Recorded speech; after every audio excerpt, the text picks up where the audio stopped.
ரவி மோகன் ஆர்த்தி இவங்களோட விவாகரத்துக்கு இன்னைக்கு காலையில இவங்க ரெண்டு பேருக்கும் குடும்ப நல நீதிமன்றத்துல வழக்கு விசாரணை நடந்திருக்கு. நீதிபதி தேன்மொழி முன்பு தான் இவங்க ரெண்டு பேரும் நேர்ல ஆஜராகி அவங்களோட கருத்துக்களை தெரிவிச்சிருக்காங்க.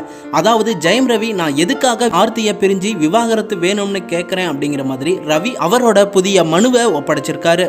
ஆர்த்தியுமே இந்த வழக்குல எனக்கு விவாகரத்துக்கு சம்மதம் அப்படின்னா ஒவ்வொரு மாசமும் எனக்கு ஜீவனாம்சம் வழங்கணும் அப்படின்னு அவங்களோட மனுவை ஒப்படைச்சிருக்காங்க. அதாவது ஆர்த்தி அந்த மனுவில் என்ன சொல்லியிருக்காங்க அப்படின்னா, என்னோட விவாகரத்துக்கு அப்புறமா ஒவ்வொரு மாசமும் 40 லட்சம் ரூபாய் ரவிமோகன் ஜீவனாம்சம் எனக்கு தரணும் அப்படின்னு குறிப்பிட்டு சொல்லியிருக்காரு. ஆர்த்தி குறிப்பிட்டு சொல்லியிருக்க இந்த மனுவுக்கு ரவிமோகனோட நீதிபதி பதில் கேட்டு இந்த வழக்கை ஜூன் 12ஆம் தேதி தள்ளி வச்சிருக்காங்க.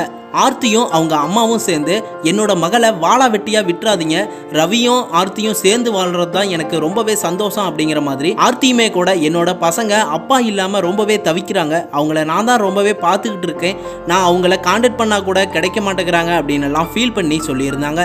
ஆனா இந்த நிலையில இப்ப ஆர்த்தியே வந்து விவாகரத்துக்கு சம்மதம் அப்படின்னு தெரிவிச்சு ஒவ்வொரு மாசமும் 40 லட்சம் ரூபாய் ஜீவனாம்சம் கேட்கறது மக்கள் மத்தியிலும் ரசிகர்கள் மத்தியிலும் பரபரப்பை ஏற்படுத்தியிருக்கு. ஆர்த்தி ஒவ்வொரு மாசமும் 40 லட்சம் ரூபாய் ஜீவனாம்சம் ரவி கிட்ட கேட்டது குறித்து உங்களோட கருத்துக்கள் என்னன்னு சொல்லுங்க. அடுத்த அப்டேட் தெரிஞ்சுக்க சேனலை சப்ஸ்கிரைப் பண்ணிட்டு பெல் ஐக்கனையும் கிளிக் பண்ணிக்கோங்க.